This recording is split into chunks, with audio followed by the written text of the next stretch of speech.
Hi, if you're watching this, I want to say thank you. That means that you are a true and loyal fan or just an individual that follows me or likes what I talk about. So, today I wanted to dive in a little bit more about our health and how it's all interconnected.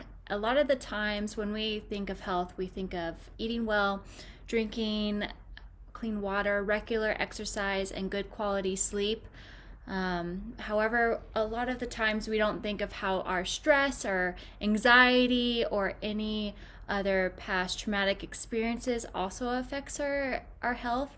And I wanted to dive into what that is exactly. So there's new research called social genomics, and it shows based on research that they have found that our past experiences, such as with family dynamics, trauma, or chronic stress, also impacts our health both physically, such as with our aging and chronic disease, and mentally, such as behavior and our emotions. So, your spiritual life, your thoughts, feelings, and emotions also control your DNA.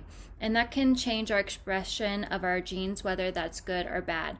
So, oftentimes, when we think of even our gut health, that food is related to our gut. The source of bacteria that we get from the soil is related to our gut. But a lot of times we forget to talk about how stress and also trauma can affect our gut health and also cause some issues there. So the biggest challenge when it comes to people is to focus on health, and without health, there isn't success. So, I wanted to show you this book here also that kind of dives a little bit more deeper into how stress is related to gut health. So, if you haven't picked up the Genomic Kitchen book or seen me talk about it at all, you can get it on Amazon. So, I'm just going to read a short little bit of that there. So, how stress is related to the gut. So we may have all experienced that feeling when stress makes us run to the nearest bathroom. No fun. The question is, what connects stress to the gut and why? In short, the lining of the gut, otherwise known as the intestinal mucosa, is woven through with nerve fibers that are influenced by neurotransmitters emitted by the brain. In other words, the brain communicates directly with the gut and vice versa. When the body senses stress, or you are in a bundle of nerves before an interview or an exam, the brain prompts the body to release corticotropin releasing factor, CRF.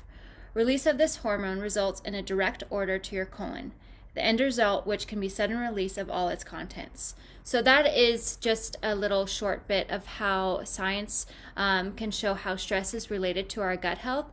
So if you eat poorly, stay sedentary, and function on high amounts of stress, then you are unable to get the results you want in life.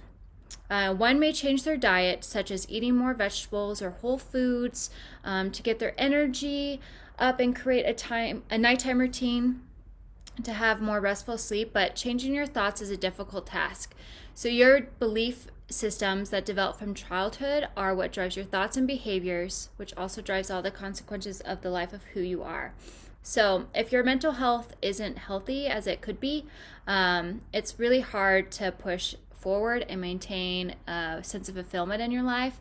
And so that's why I wanted to kind of create that space for us who are part of the Gene Hacker to not only talk about nutrition and how that affects our health, but also to really dive into our trauma, our stress, and past experiences, and some exercises that we can do with that. So a little bit about my experiences. I've had some stressful upbringing, just having the divorced parents and going back and forth between households.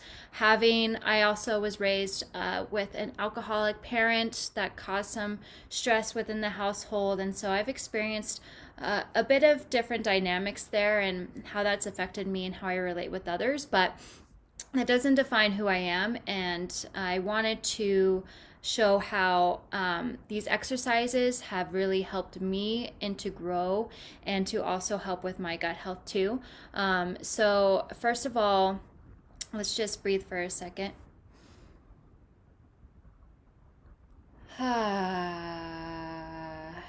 Okay.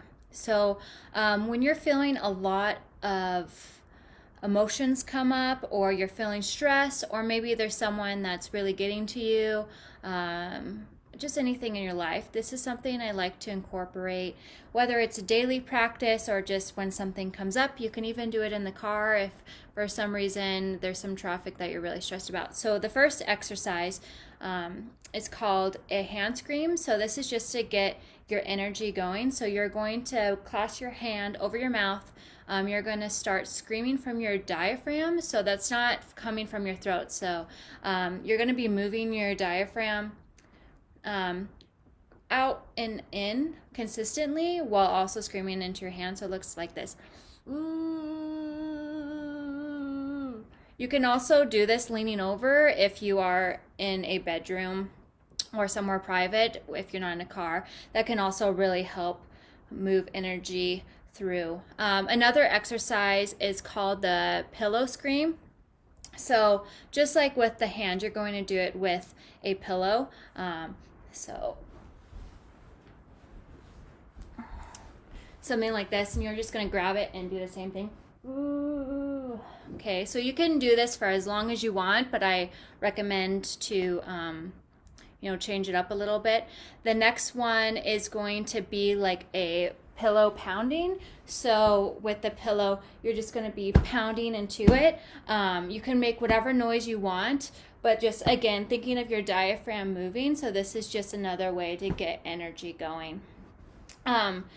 The fourth one is a power stomp. So you're going to stomp your legs and move your arms and go, ah. You can make whatever noise.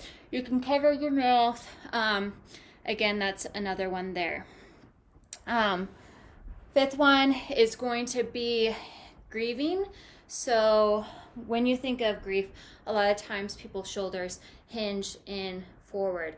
So we want to be able to open that up and allow energy out. And so a great way to do that is to put your arms up and your head back, and it's just letting it go like so. So after that, you can also do a tantrum. I'm not going to show that. You know what a tantrum is. You've seen kids do it in the stores or when they get upset. So it can either be screaming or laughing, whatever energy that comes up in you. I suggest at least doing that for 5 minutes and having some music in the background that can get you up and going. You can also do some yoga or some dance before that just to help with that energy flow. And that can really help with just allowing yourself to feel what's ever coming up in you and allowing that to come out and letting it go. You can also do that with aspecting, so having another pillow in front of you and imagining that whoever you wanting to talk to, whether that's your inner self or someone that you've had some past experiences with, and communicating with them what you want to express and doing those exercises towards that person. And then you're going to switch roles and act as though you're them, talking to you and doing those exercises again. So I know that was a little bit of vulnerability there, but I wanted to really have you guys have access to that information and those tools because it has really helped me with dealing with emotions and feelings. It's not necessarily bad to feel anger. It's not bad to feel upset, sad. You want to be able to feel that, but you don't want to be reactive on those feelings. So that's a great way to use those tools and those resources. Okay, so I just want to see if any of you guys have any questions. I would like you guys to leave any comments or anything like that. If you also want to see my background and my story behind why I use nutrigenomics, so looking at how nutrition affects our genes for my health, and my story behind having quite a difficult time with dealing with diets, I'll put that in the comments, a link to so you can watch that as well. So I look forward to seeing you guys more often.